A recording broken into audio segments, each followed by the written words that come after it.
Hello everyone, कैसे हो आप सब। आई होप आप सभी लोग बढ़िया हो गए और आपकी एक्सीलेंस एंड मॉडल स्कूल की प्रिपरेशन भी बहुत बढ़िया तरीके से चल रही होगी। तो बच्चों, आज के सेशन में हम 2019 के पेपर को सॉल्व करने वाले हैं और क्वेश्चन को किस तरीके से सॉल्व करते हैं। अगर ये क्वेश्चन 2024 में आएंगे तो आप उनको किस तरीके से सॉल्व करोगे, वो सारी चीज़ें आज के इस क्लास में हम सीखने वाले हैं। तो क्लास को पूरा जरूर देखते रहिएगा, इसको बीच में बिल्कुल भी छोड़ के नहीं जाना है। एंड अगर आपका किसी भी क्वेश्चन में कोई डाउट रहता है तो आप लाइव चैट के थ्रू या फिर डाउट सेशन में अपना क्वेश्चन या फिर डाउट है वो पूछ सकते हो। तो चलिए बच्चों, आज की अपनी क्लास को शुरू करते हैं। ओके, तो आप स्क्रीन पर पहला ही क्वेश्चन देख सकते हो। पहला क्वेश्चन है हमारा, हिल्लोल रचना है। जो हिल्लोल रचना है वो किसकी है? मीराबाई की, महादेवी वर्मा की, शिवमंगल सिंह सुमन की और तुलसीदास की। जो हिल्लोल रचना है बहुत ही सिंपल सा इसका आंसर है। अगर आपने कवियों की रचनाओं के बारे में पढ़ा होगा तो आपसे ये क्वेश्चन है वो इजीली बन जाएगा। पर चिंता की कोई बात नहीं, क्लास में हमारी जो मैम है उन्होंने आपको हिंदी में ये सारी चीजें हैं वो पढ़ाई हुई हैं। तो हिल्लोल जो रचना है वो शिवमंगल सिंह सुमन की है। सी ऑप्शन इसका करेक्ट आंसर हो जाएगा।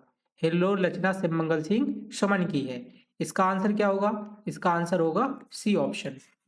ठीक है। Okay, move to the next question. Devendra शब्द में कौन सी संधि है? जो यहाँ पे शब्द दिया गया है देवेंद्र, इसमें कौन सी संधि है? देखो, सबसे पहले इसका विच्छेद करते हैं। ठीक है। देवेंद्र का जो सही संधि विच्छेद होता है वो कुछ इस तरीके से होता है, देव प्लस इंद्र। देव प्लस इंद्र। ठीक है। अब देखो क्या होता है, जहां पे भी छोटा आ और छोटी ई, छोटा आ और छोटी ई मिलके एड़ी बनाते हैं। क्या बनाते हैं? एड़ी। वहां पे कौन सी संधि होती है?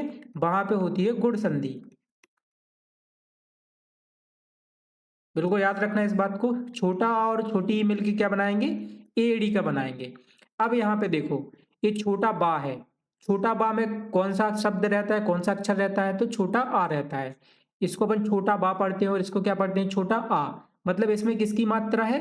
तो इसमें है छोटा आ की मात्रा। ठीक है। जैसे मान लो ये ना लिखा हुआ है तो इसमें भी किसकी मात्रा है? छोटा आ की मात्रा है। क्लियर? ओके। तो चलो इस छोटा आ को मैं इरेज कर देता हूँ। तो जो भी एक शब्द लिखा रहता है, एक एक अक्षर लिखा रहता है, उसमें किसकी मात्रा होती है? छोटा आ की होती है। और ये क्या है? ये छोटी ई है। मैंने बताया था कि जहाँ पे छोटा आ और छोटी ई मिलके क्या बनाते हैं? ए बनाते हैं। अब देखो, ए की जो मात्रा होती है वो एक मात्रा होती है। जो अपन एक मात्रा चढ़ाते हैं ना वो किसकी होती है? ए की होती है। जैसे कि आप यहाँ पे दे पे देखो, दे पे जो ये मात्रा चढ़ी हुई है ना, ये किसकी मात्रा है? ए एडी की मात्रा है। ठीक है। और दो मात्रा चढ़ा दो तो ये एनक की मात्रा हो जाती है इसकी। ठीक है। तो जो एक मात्रा होती है वो किसकी होती है? एक मात्रा होती है छोटे एडी की होती है, इसकी होती है। ठीक है। अब यहाँ पे आप शब्द देखो, शब्द क्या था? देखो, यहाँ पे इस ई को गायब कर दिया और ये छोटा आ को गायब कर दिया। इन दोनों को मिला के यहाँ पे क्या लिख दिया गया? ये मात्रा लगा दी गई। किसकी मात्रा लगा दी गई? एडी की मात्रा लगा दी गई। है ना। जो यहाँ पे देखो बा के ऊपर जो मात्रा लगी हुई है वो किसकी है? एडी की है। और यहाँ पे आप देखो ई को भी हटा दिया गया है ना, और यहाँ पे जो छोटा आ था उसको भी हटा दिया गया। तो यहाँ पे जो ये मात्रा आई है, ठीक है, मात्रा आई है किसकी वजह से आई है? एडी की वजह से आई है। मतलब इसका जो संधि विच्छेद हुआ है वो कुछ इस तरीके से हुआ है, आ प्लस ई मिलके क्या बन गया? ए बन गया। और जब इस तरीके से संधि विच्छेद होता है तो उसको कौन सी संधि बोलते हैं? गुण संधि बोलते हैं। कौन सी संधि बोलेंगे? गुण संधि बोलेंगे। इसका आंसर हो जाएगा सी ऑप्शन। ठीक है। तो जहां पे भी आपको ऐसा कुछ दिखाई दे कि छोटा आ और ई मिलके किसकी मात्रा बनाए?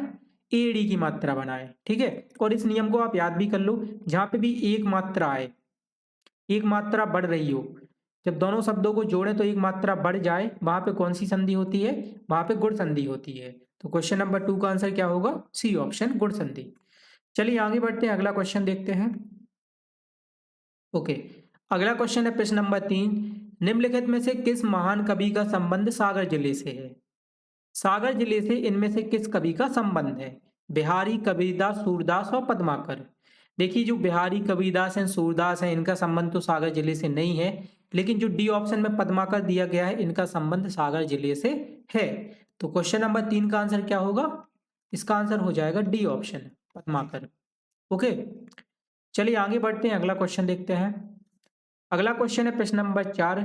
जो सब कुछ जानता है, वाक्य के लिए एक शब्द होगा। जो सब कुछ जानता है, देखिए जो सब कुछ जानता है उसको क्या बोलेंगे? सर्वज्ञ, सर्वत्र, सर्व और कृतज्ञ।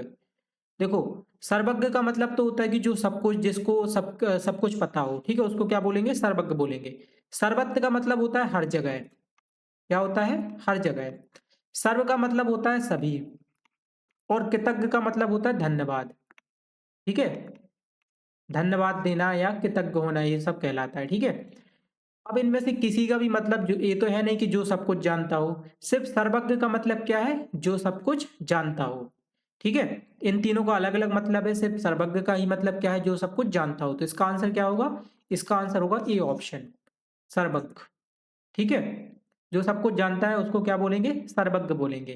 क्वेश्चन नंबर 4 का आंसर क्या होगा? ए ऑप्शन होगा। Okay, move to the next question. प्रश्न नंबर 5, कर्ता कारक का चिन्ह है। कर्ता कारक का चिन्ह क्या है? देखो आपने वो एक टेबल पढ़ी होगी, उसमें लिखा रहता है कर्ता ने कर्म को कारण से संपादन के द्वारा अपादन के लिए, वो एक टेबल आती है ना, कारक चिन्ह बोलते हैं जिसको। तो कर्ता के लिए जो चिन्ह होता है वो क्या होता है? ने होता है, कर्ता ने। ठीक है, कर्ता ने।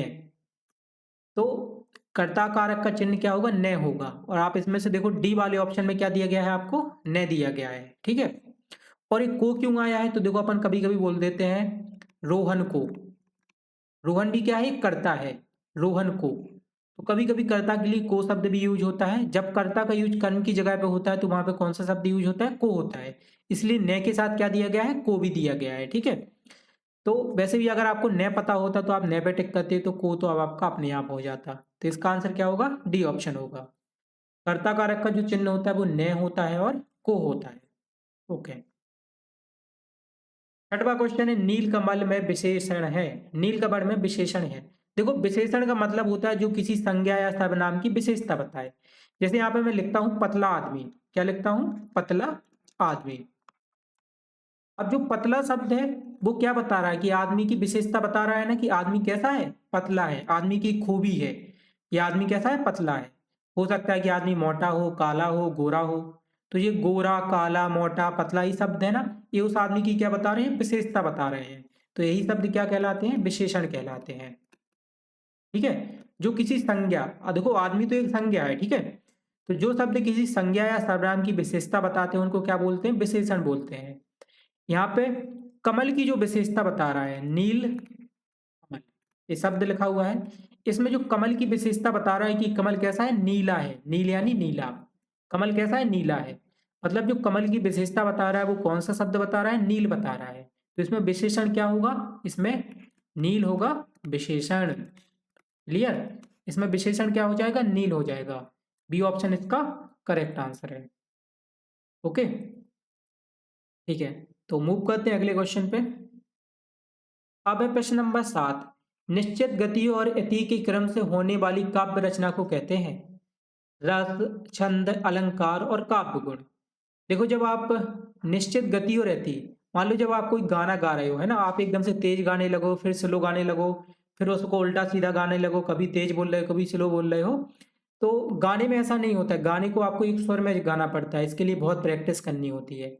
बाकी किसी भी काम में जब आप लिख रहे हो तो थोड़ा जल्दी लिख लो, फिर रुक जाओ, फिर थोड़ा जल्दी लिख लो, इसमें तो चल जाता है। लेकिन जब भी आप गाना गाते हैं, कोई दोहा पढ़ते हैं, कोई छंद पढ़ते हैं, तो उसको एक लय में पढ़ना होता है। ठीक है, तो निश्चित गति और यति के क्रम से जो रचना होती है उसको क्या बोलते हैं? छंद बोलते हैं। छंद में ऐसा नहीं होता है कि उसकी गति में थोड़ा बहुत परिवर्तन कर दें, आगे पीछे कर दें।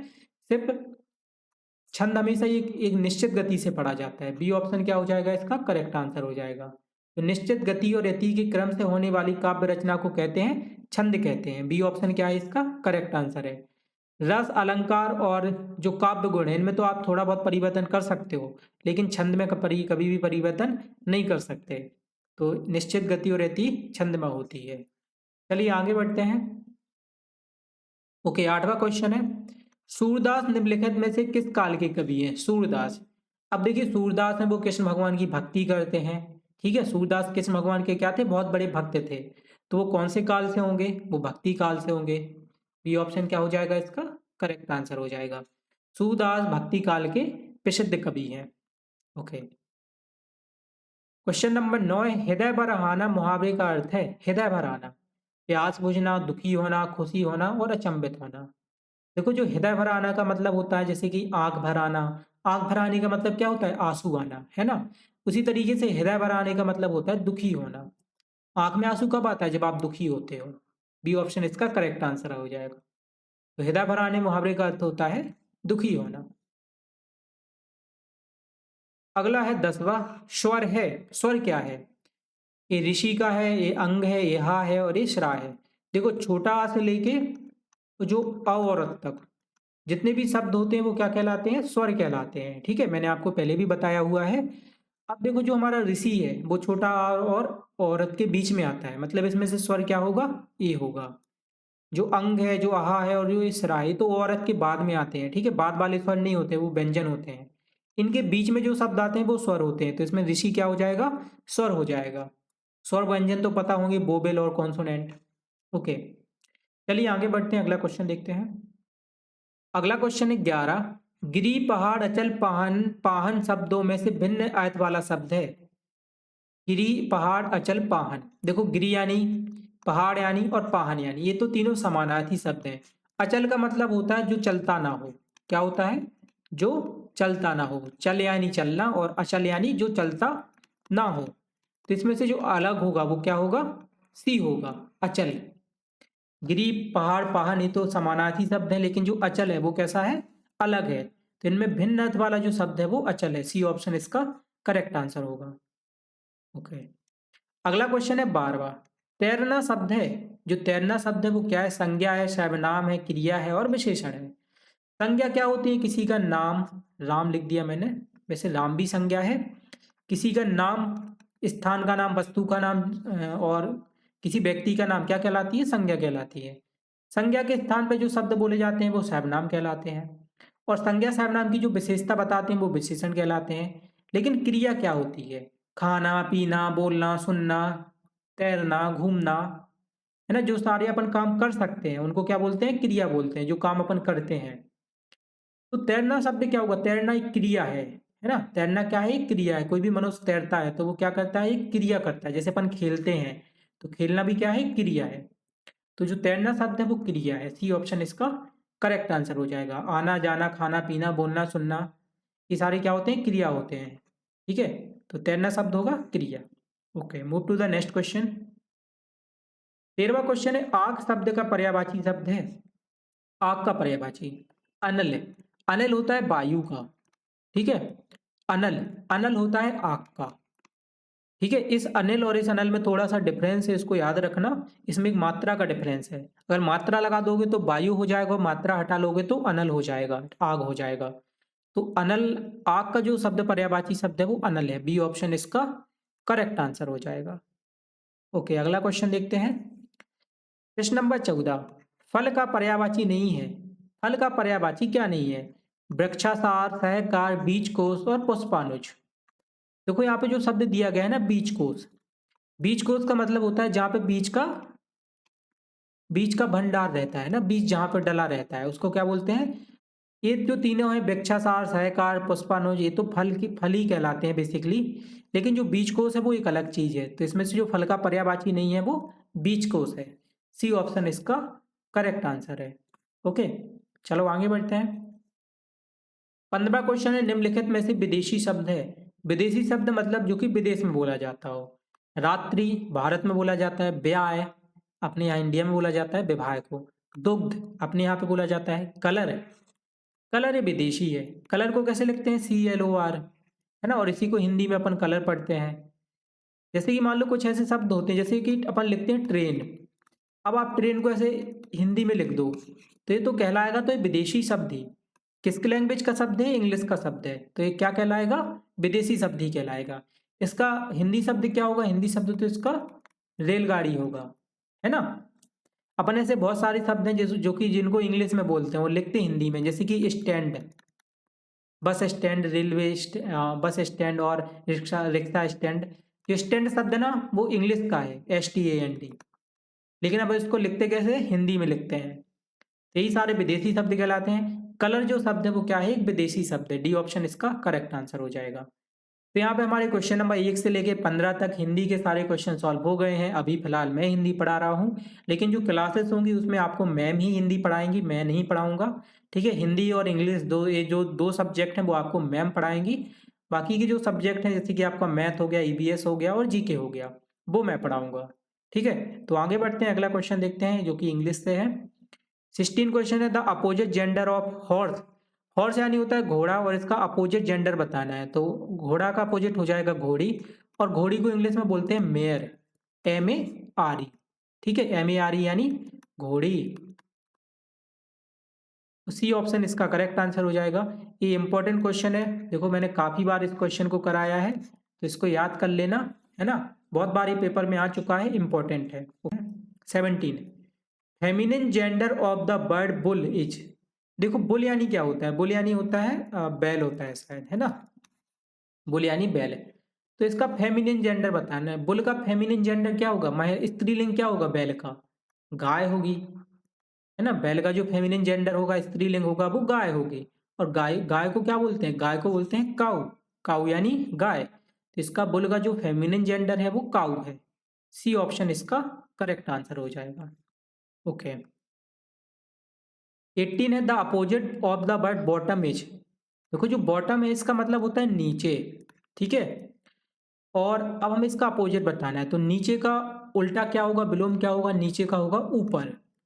और ऊपर को इंग्लिश में क्या बोलते हैं, टॉप बोलते हैं। ऊपर को इंग्लिश में क्या बोलते हैं, टॉप बोलते हैं। ठीक है, मिडिल यानी तो होता है बीच में, ये नहीं होगा। मिड यानी भी होता है बीच में, ये भी नहीं होगा। तो सी ऑप्शन इसका करेक्ट आंसर हो जाएगा, टॉप। चलिए आगे बढ़ते हैं, अगला क्वेश्चन देखते हैं। 19, my friend lives New Delhi. मेरा फ्रेंड नई दिल्ली, मेरा फ्रेंड रहता है नई दिल्ली में, मेरा फ्रेंड रहता है नई दिल्ली में। इस तरीके से इसका कुछ प्रोनाउंसिएशन होगा, या हिंदी में इसका ट्रांसलेशन होगा। माई फ्रेंड लिव्स नई दिल्ली, यानी कि मेरा फ्रेंड नई दिल्ली में रहता है। अब देखो मैंने यहाँ पे मैं को 2 बार क्यों बोला, क्योंकि जब अपन बताते हैं कि वो कहाँ पे रहता है, नई दिल्ली में, है ना, बोलने में क्या आ रहा है, मैं आ रहा है। जहां पे भी बोलने में मैं आता है वहां पे किसका यूज करते हैं, इनका। मैं जहां पे भी आए, जैसे भाई गार्डन में, स्कूल में, जहां पे भी मैं शब्द आए वहां पे क्या लगाना है, इन लगाना है। ठीक है, तो इसका आंसर क्या होगा, my friend lives in New Delhi, यानी मेरा फ्रेंड नई दिल्ली में रहता है। तो याद रखना बेटा, जहां पे भी मैं आएगा आप उसमें क्या लगाओगे, उसमें आप इन लगाओगे। ओके, ठीक है। नेक्स्ट क्वेश्चन है 20, you will get high score. तुम हाई स्कोर ला सकते हो, अच्छे अंक ला सकते हो, यू प्रैक्टिस डेली, यदि तुम प्रैक्टिस करो डेली। तुम अच्छे अंक ला सकते हो यदि तुम प्रैक्टिस करो रोज, रोज प्रैक्टिस करोगे तो तुम्हारे अच्छे अंक है वो आ जाते हैं।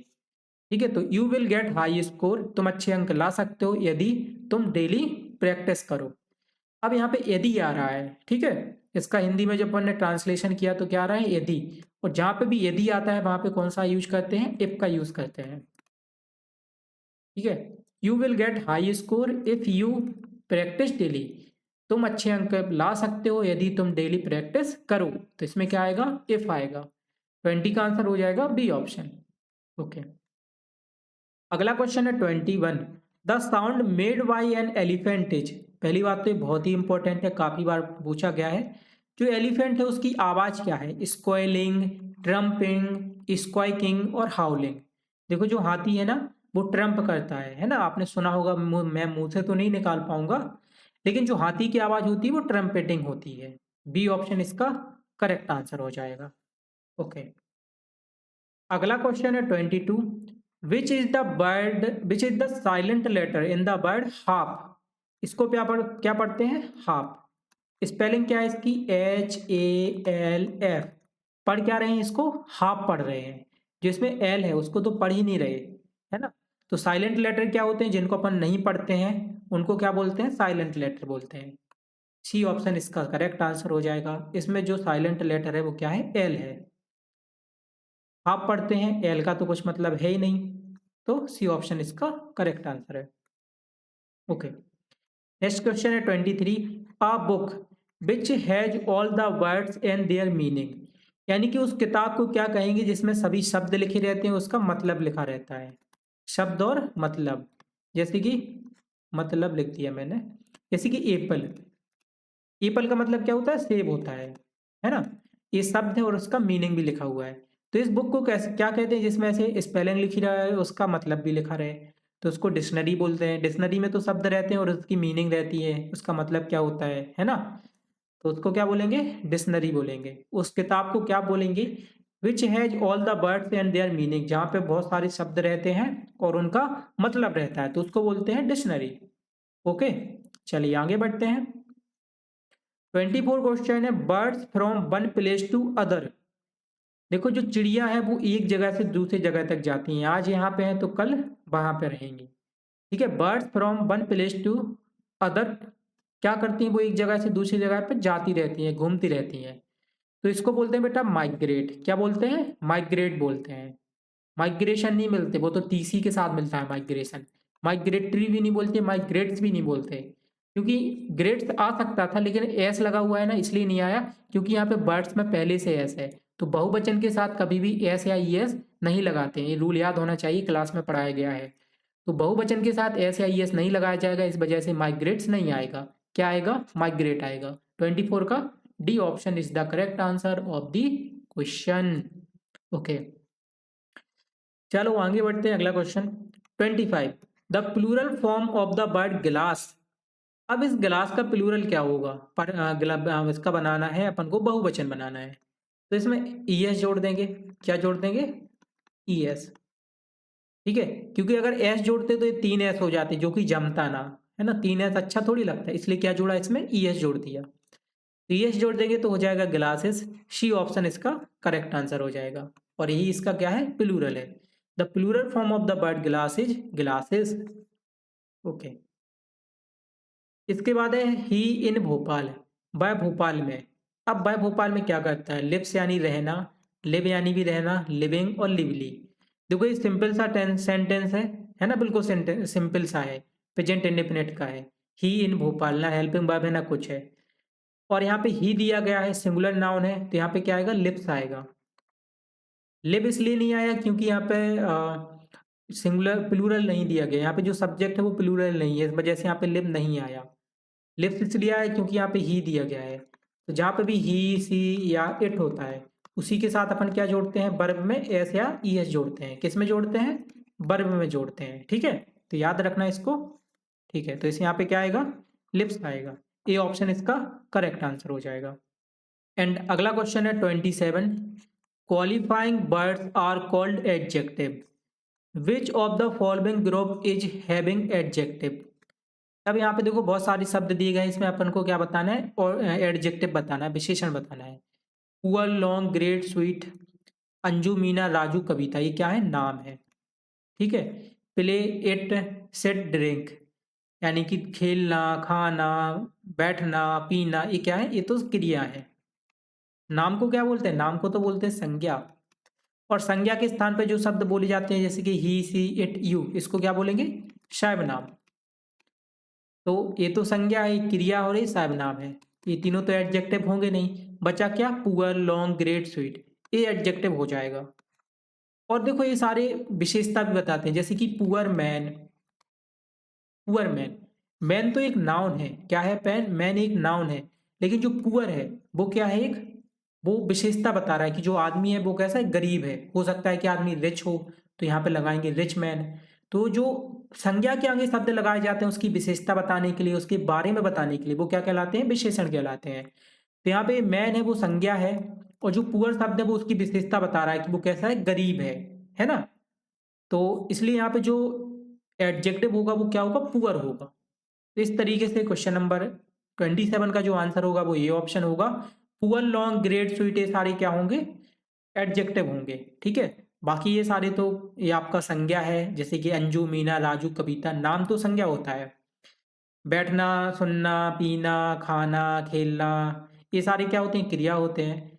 और ही, सी, इट, यू, ये सारे देखो बुलाने के लिए कर्ता को ही अपन इसे संबोधित करते हैं, तो ये सर्वनाम कहलाते हैं। ठीक है, तो ये ऑप्शन इसका करेक्ट आंसर है। अगला है 28, right the comparative degree of good. देखो बहुत ही सिंपल क्वेश्चन है, अगर तुम्हें गुड की डिग्री नहीं आती तो तुम्हें कुछ नहीं आता, है ना। अब ऐसे बहुत सारे बच्चे होंगे पता, मैं आपको एक बात बताऊं, मैं जब क्लास 10th में था तब मुझे गुड की डिग्री पता चली थी, क्योंकि मेरा जो टीचर था उसने मुझे कभी डिग्री पढ़ाई ही नहीं। और एक बार क्लास के कुछ बच्चे मेरी इतनी मजाक कर रहे थे इसी किलो के लेकर कि सर आपको तो डिग्री नहीं आती। मतलब तब तो वो सर नहीं बोलते थे, तब तो वो मेरे फ्रेंड थे, लेकिन वो यही बोल रहे थे कि अरे तुम्हें डिग्री नहीं आती। एंड फिर जब मेरी 10th में सबसे ज़्यादा परसेंटेज बनी ना, उन लोगों की 60% से सबकी कम थी और मैं 90 बना के ले गया। तब उन्हें पता चला कि मुझे और क्या क्या आता है, मुझे सिर्फ डिग्री बस नहीं आती, बाकी मुझे सब आता था और उन्हें सिर्फ डिग्री बस आती थी। ठीक है, तो दिक्कत की कोई बात नहीं बेटा, पढ़ लेना। गुड की वैसे बहुत ही सिंपल डिग्री होती है, गुड, बेटर एंड बेस्ट, ये 3 डिग्री होती है। इसको बोलते हैं पॉजिटिव, कंपैरेटिव एंड सुपरलेटिव। यहाँ पे मैं शॉर्ट में बता रहा हूँ, क्लास में आपको डिटेल में पढ़ाया जाएगा, तो बिल्कुल चिंता की कोई बात नहीं है। आपकी देखो, जब आप एक्सीलेंस स्कूल में पढ़ने जाओगे ना, तब आपका एक बेस बहुत अच्छा बन चुका होगा। ठीक है, तो गुड की जो कौन सी डिग्री बतानी थी, कॉम्परेटिव बतानी थी, तो बीच वाली होती है कॉम्परेटिव, बेटर हो जाएगी, बी ऑप्शन इसका करेक्ट आंसर है। तो 28 का हो जाएगा B option. Okay, move to the next question. अगला क्वेश्चन है 29। Early to bed, early to rise, मतलब जल्दी सो जाओ और जल्दी उठो, makes a man healthy, wealthy and, इस लाइन को आगे करना है।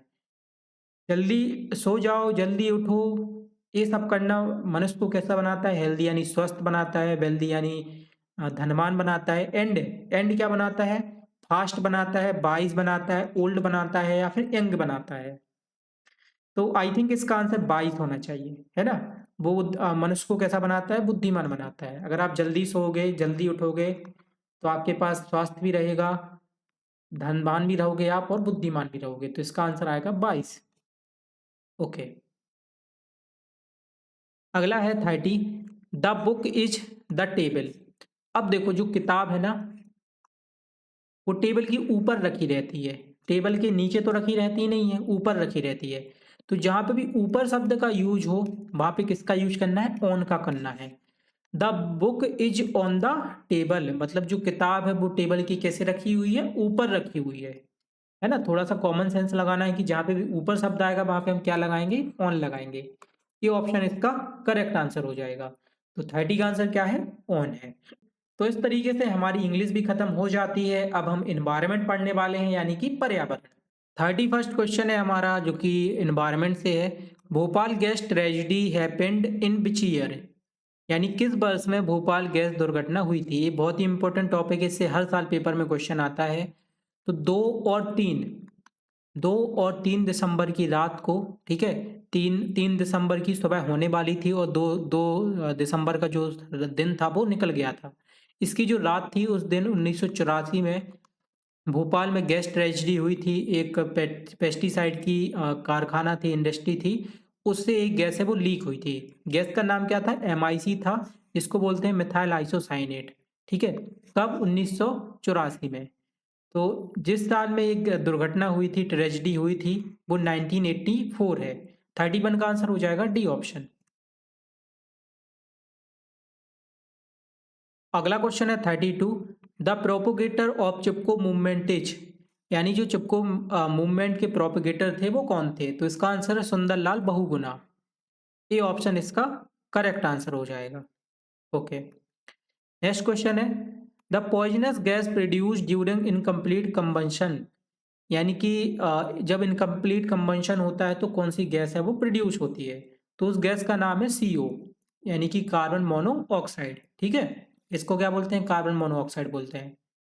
नेक्स्ट क्वेश्चन है 34। The first teacher in your life is, यानी जो फर्स्ट टीचर है लाइफ की वो कौन है। तो लाइफ की फर्स्ट टीचर मदर होती है, ये ऑप्शन इसका करेक्ट आंसर हो जाएगा। अगला है 35। Weather related changes take place in, जो वेदर से रिलेटेड चेंजेस हैं वो कहाँ होते हैं। तो वो ट्रोपोस्फेयर में होते हैं, ये ऑप्शन इसका करेक्ट आंसर हो जाएगा। ओके, अगला है 36। Purity of milk is measured by, जो मिल्क की प्योरिटी है, दूध की शुद्धता है, उसको लैक्टोमीटर में मेजर किया जाता है। बी ऑप्शन इसका करेक्ट आंसर हो जाएगा।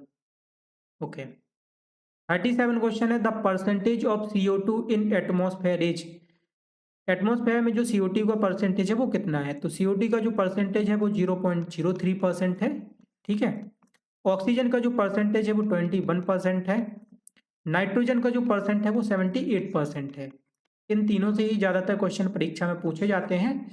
CO2 का हो जाएगा बी ऑप्शन 0.03%। एंड CO2 को बोलते हैं कार्बन डाइऑक्साइड। अगला क्वेश्चन है 38, विच of the following is a radio active element. इनमें से रेडियो एक्टिव जो एलिमेंट है वो कौन है। डी ऑप्शन में यूरेनियम दिया गया है, वो एक रेडियो एक्टिव, सबसे ज्यादा रेडियो एक्टिव एलिमेंट है। ठीक है, इसका जो यूज होता है वो परमाणु बम बनाने के लिए, एटम बम बनाने के लिए होता है। डी ऑप्शन इसका करेक्ट आंसर होगा। अगला है 39, ozone day is celebrated on. Important है, काफी बार पूछा गया है।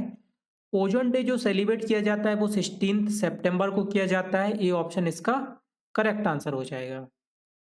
अगला क्वेश्चन है 40, the maximum amount of gas found in year is. यानी सबसे ज्यादा जो गैस वायुमंडल में पाई जाती है वो कौन सी है। ऑक्सीजन, नाइट्रोजन, मीथेन और हाइड्रोजन। तो जैसे मैंने आपको बताया था कि जो नाइट्रोजन है उसका 78% पाया जाता है एटमॉस्फेयर में। सबसे ज्यादा जो गैस पाई जाती है वो नाइट्रोजन पाई जाती है। बी ऑप्शन इसका करेक्ट आंसर होगा। Move to the next question 41, wildlife conservation week is observed in. Wildlife conservation जो वीक है वो कब मनाया जाता है। इसका आंसर है 1 to 7 अक्टूबर। 1 से 7 अक्टूबर तक बिल्ड लाइफ कंजर्वेशन का वीक है, उसको सेलिब्रेट किया जाता है। Okay, move to the next question 42, which among the following is the least populated state in India. India का ऐसा कौन सा राज्य है जो सबसे कम प्रदूषित है। सिक्किम, मणिपुर, गोवा और मिजोरम। तो सबसे कम जो प्रदूषित कोई राज्य है वो कौन सा है। सिक्किम है। ए ऑप्शन इसका करेक्ट आंसर हो जाएगा। अगला क्वेश्चन है 43, the disease itai itai is caused by. Cadmium, manganese, carbon and sodium. तो ये जो डिसीज है वो कैडमियम के कारण होती है। ये ऑप्शन इसका करेक्ट आंसर हो जाएगा। ओके, अगला है 44, high ocean waves are called. देखिए, जब ओशियन में हाई वेव्स आती हैं, ठीक है, तो उसको बोलते हैं सुनामी। टी इसमें साइलेंट होता है, इसको क्या बोलते हैं, सुनामी बोलते हैं। ये ऑप्शन इसका करेक्ट आंसर होगा। अगला है 46, the place known for highest rainfall in MP is. Madhya Pradesh में सर्वाधिक बारिश कहाँ पे होती है। पंचमढ़ी, बालाघाट, शिवपुरी और नन ऑफ दीज। तो सबसे ज्यादा जो बारिश होती है वो बालाघाट में होती है। बी से बालाघाट और बी से बारिश। बी ऑप्शन इसका करेक्ट आंसर हो जाएगा। ओके, अगला है 47, Eden garden stadium is located in which city. देखो, जो ईडन गार्डन है ना, आपने जब भी क्रिकेट अगर आप देखते होगे तो आपको पता होगा, जो ज़्यादातर मैचेस होते हैं कोलकाता में वो कौन से स्टेडियम में होते हैं, ईडन गार्डन में होते हैं। तो ईडन गार्डन जो स्टेडियम है वो कोलकाता में है। ये ऑप्शन इसका करेक्ट आंसर हो जाएगा। ओके, 48 है, when was Madhya Pradesh formed. तो मध्य प्रदेश जो स्थापना हुई थी, फॉर्म्ड हुआ था वो 1 नवंबर, ठीक है, 1956 के दिन मध्य प्रदेश की स्थापना हुई थी। बी ऑप्शन इसका करेक्ट आंसर हो जाएगा, 1 नवंबर 1956। अगला क्वेश्चन है 49, the most popular festival in Kerala is. Kerala का सबसे मोस्ट जो पॉपुलर फेस्टिवल है, त्यौहार है, वो कौन सा है। तो केरल में जो सबसे ज़्यादा त्यौहार मनाया जाता है वो ओणम मनाया जाता है, ओणम। बी ऑप्शन इसका करेक्ट आंसर हो जाएगा। केरल का फेस्टिवल क्या है, ओणम है। बैसाखी कहाँ का है, तो बैसाखी अपने पंजाब का है। ठीक है, यू यहाँ पे आता है, ए यहाँ पे आता है। गुड़ी पाड़वा अपने महाराष्ट्र का है। चलिए आगे बढ़ते हैं 50, the commander in chief of Indian defence army is. India defence army का जो कमांडर चीफ होता है वो हमारा कौन होता है, प्रेसिडेंट होता है। सी ऑप्शन इसका करेक्ट आंसर हो जाएगा। ओके, 51 क्वेश्चन है, diamond mines are found in the district of. जो हीरे की खदान है वो कौन से जिले में पाई जाती है, रीवा, छतरपुर, पन्ना और सागर। मध्य प्रदेश में जो डायमंड की एकमात्र खदान है वो पन्ना में है। सी ऑप्शन इसका करेक्ट आंसर हो जाएगा। और इस क्वेश्चन को जब भी मैं पढ़ाता हूँ आपको एक गाना जरूर सुनाता हूँ, पन्ना की तमन्ना है कि हीरा मुझे मिल जाए। तो इसको याद रखना। ओके, अगला क्वेश्चन है 52, which fort in MP is known as the Gibraltar of India. ठीक है, ऐसा कौन सा किला है मध्य प्रदेश का जिसको जिब्राल्टर ऑफ इंडिया कहा जाता है। हो सकता है मैं इसका प्रोनाउंसिएशन थोड़ा रॉन्ग कर रहा हूँ, बट समझ जाओ आप क्वेश्चन को देख के। तो इसका आंसर होगा ग्वालियर। ग्वालियर को बोला जाता है। अगला है 53। There are only district of MP where white tigers are found. यानी सफेद चीते हैं वो जो मध्य प्रदेश के कौन से जिले में पाए जाते हैं, सफेद चीते। तो इसका एकमात्र ऑप्शन ही है वो रीवा है, रीवा में ही सफेद चीते पाए जाते हैं। अगला क्वेश्चन है 54। Youth day is celebrated in India on. देखो यूथ डे युवा दिवस मनाया जाता है स्वामी विवेकानंद की जयंती पर। तो स्वामी विवेकानंद की जो जयंती होती है वो 12 जनवरी को होती है, 12 जनवरी को। इस दिन अपन सूर्य नमस्कार भी करते हैं स्कूलों में। तो इसका आंसर होगा डी ऑप्शन, 12 जनवरी। ओके, मूव करते हैं अगले क्वेश्चन पे। अगला है 55। Zend Avesta is sacred book of. Zend Avesta जो सेक्रेड बुक है वो किसकी है? Hindu religion, Islam religion, Christian और जोरोस्टियंस। तो ये बुक है वो जोरोस्टियंस की है। डी ऑप्शन इसका करेक्ट आंसर हो जाएगा। ओके, अगला है 56। Who invented telephone. टेलीफोन का आविष्कार किसने किया है? तो टेलीफोन का आविष्कार किया है अलेक्जेंडर ग्राहम बेल ने। ये ऑप्शन इसका करेक्ट आंसर हो जाएगा। चलिए आगे बढ़ते हैं। The hardest substance is nature in nature in each. तो जो हार्डेस्ट सब्सटेंस है नेचर का वो क्या है? डायमंड है। ए ऑप्शन क्या है इसका करेक्ट आंसर हो जाएगा। ठीक है, ओके। अगला क्वेश्चन है 58। Who is the author of the book the wings of fire an autobiography. तो इस बुक की जो रचना की है द विंग्स ऑफ फायर, उसकी रचना की है डॉक्टर एपीजे अब्दुल कलाम ने, है ना। एपीजे अब्दुल कलाम का पूरा नाम क्या है? अबुल फकीर जैनुलब्दीन अब्दुल कलाम। तो इसका आंसर होगा डी ऑप्शन। आगे बढ़ते हैं, अगला क्वेश्चन है 59। Who wrote Ramayana. महर्षि वाल्मीकि, वेद व्यास, तुलसीदास और नन ऑफ दीस। अब देखो यहाँ पर रामायण की बात की गई है, तो जो रामायण की रचना की है ना वो वाल्मीकि जी ने की है। किसने की है? वाल्मीकि ने। और अगर हम रामचरितमानस की बात करें, थोड़ा सा आपको कंफ्यूजन होगा इसमें, है ना। अगर रामचरित क्वेश्चन में पेपर में पूछा जाए तो आप इसमें टिक करोगे तुलसीदास। रामायण की रचना की है वाल्मीकि जी ने एंड रामचरितमानस की रचना की है तुलसीदास जी ने।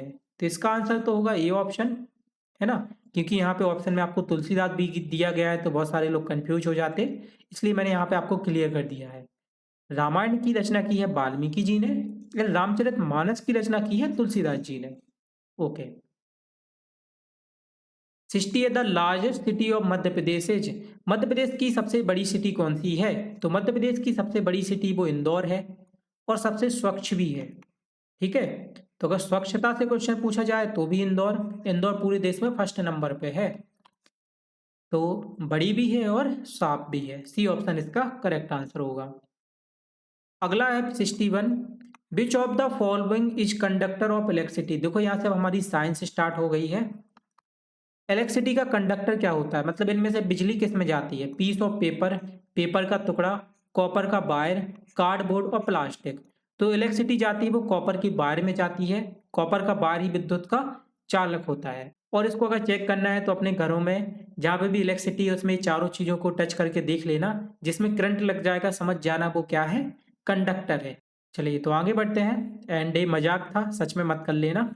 ओके, अगला है 62। An object absorb all the colours then the colour of object. मान लीजिए कोई ऑब्जेक्ट है उसने सारे कलरों को एब्जॉर्ब कर लिया, तो उसका कलर क्या होगा? तो उसका जो कलर होता है वो ब्लैक होता है, काला होता है। सी ऑप्शन इसका करेक्ट आंसर होगा। अगला है 63। विच of the following is bad conductor of electricity. अभी देखो गुड कंडक्टर इससे पहले वाले क्वेश्चन में पढ़ा था, अब हमें बैड कंडक्टर पढ़ना है। बैड कंडक्टर वह होता है जो कि इलेक्ट्रिसिटी को मूव करने ना दे। ठीक है, iron hammer, copper wire, magnet और प्लास्टिक स्केल। तो बैड कंडक्टर होगा प्लास्टिक स्केल। देखो जितनी भी मेटल्स होती हैं वो गुड कंडक्टर होती हैं। Metals are good conductor of electricity. ठीक है, तो इसका बैड कंडक्टर क्या होगा? प्लास्टिक स्केल होगा। अगला है 64। प्लानिट विच है सुदर्शन रिंग। देखो एक ग्रह होता है उसके चारों ओर एक ऐसी पट्टी होती है, वो कौन सा ग्रह है? आपने देखा होगा, है ना। उसके चारों ओर क्या होती है? पट्टी होती है। वो हमारा ग्रह है सैटर्न, यानी कि शनि। शनि ग्रह के चारों ओर एक पट्टी होती है ऐसी। देख लेना। जिसको क्या बोलते हैं, सुदर्शन रिंग बोलते हैं। रिंग यानी अंगूठी, गोल होता है ना, उसी तरीके का। तो इसका आंसर हो जाएगा सैटर्न। ओके, आगे बढ़ते हैं। अगला 65, chromosomes carry which transfer characters from parents two of spring. तो इसका आंसर है जीन्स। जो क्रोमोसोम्स अपने साथ जीन्स को कलेक्ट करते हैं, कैरी करते हैं, जो कि कैरेक्टर्स को पेरेंट्स से बच्चों में ट्रांसफर करते हैं। ठीक है, तो इसका आंसर होगा जीन्सी ऑप्शन। अगला है 66, largest planet of solar system is. Solar system का जो सबसे बड़ा लार्जेस्ट प्लानेट है ना, वो जुपिटर है। बी ऑप्शन इसका करेक्ट आंसर होगा। Jupiter is the largest planet of solar system. अगला क्वेश्चन है 67, source of renewable energy is. Renewable energy का सोर्स क्या है? फॉरेस्ट, नेचुरल गैस, पेट्रोलियम और सन। तो सन है वो रिन्यूएबल एनर्जी का सोर्स है। डी ऑप्शन इसका करेक्ट आंसर होगा। अगला क्वेश्चन है 68, the main gas responsible for acid rain is. Acid rain के लिए जो मेन गैस है वो कौन सी है? Carbon dioxide, oxygen, sulphur dioxide और हाइड्रोजन। तो एसिड रेन के लिए जो गैस रिस्पॉन्सिबल है वो सल्फर डाइऑक्साइड है। सी ऑप्शन क्या होगा इसका करेक्ट आंसर हो जाएगा।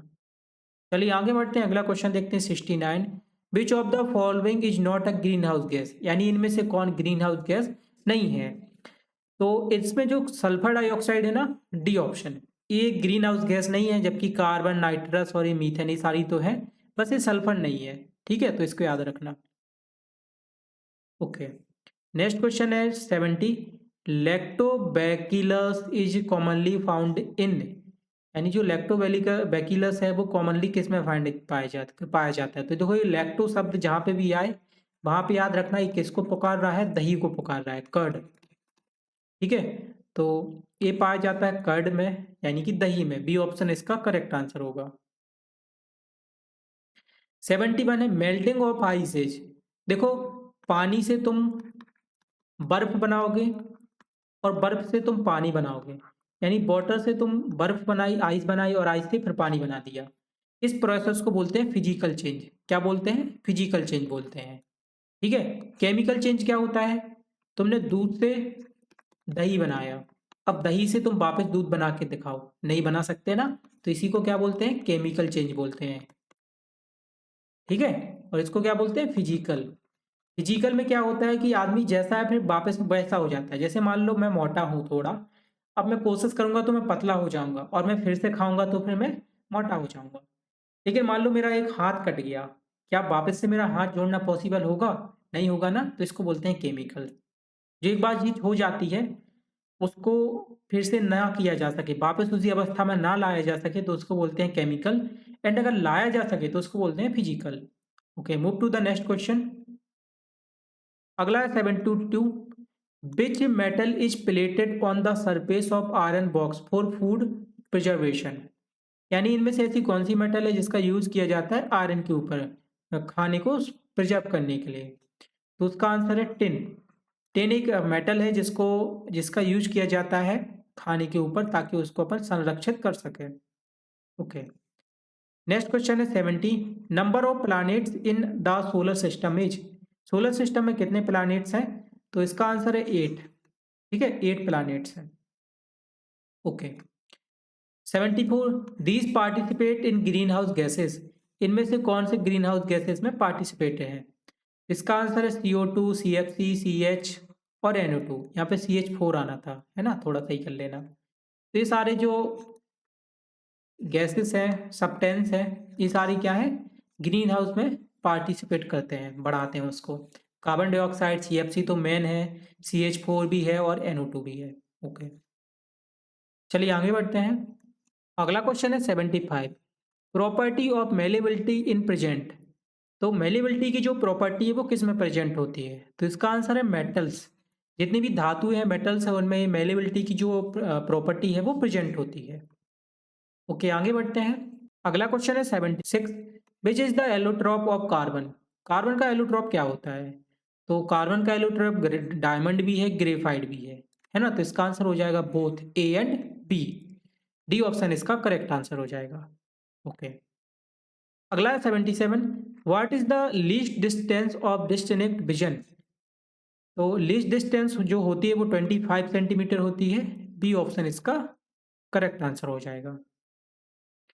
Next question 78, in food chain primary consumers are said to be, जो प्राइमरी कंज्यूमर्स हैं उसको क्या बोलते हैं? तो उसको बोलते हैं हर्बीवोरस। सी ऑप्शन इसका करेक्ट आंसर हो जाएगा। अगला क्वेश्चन है 79, the first Indian satellite is, India की जो फर्स्ट सैटेलाइट थी उसका क्या नाम था? तो उसका नाम था आर्यभट्ट। सी ऑप्शन इसका करेक्ट आंसर हो जाएगा। ठीक है, क्या नाम था? आर्यभट्ट था। अगला है 80, is caused bye deficiency of vitamin D, vitamin D से कौन सा बीमारी होती है? तो इसका आंसर है रिकेट्स। जो रिकेट्स बीमारी है वो विटामिन डी की कमी से होती है। ठीक है, हड्डियां कमजोर हो जाए। तो 80 का आंसर हो जाएगा सी ऑप्शन रिकेट्स। तो इस तरीके से हमने सारे साइंस के जो क्वेश्चन उनको सॉल्व कर लिया है एंड इसके बाद हम जो मैथ के क्वेश्चन है उनको सॉल्व करने वाले हैं।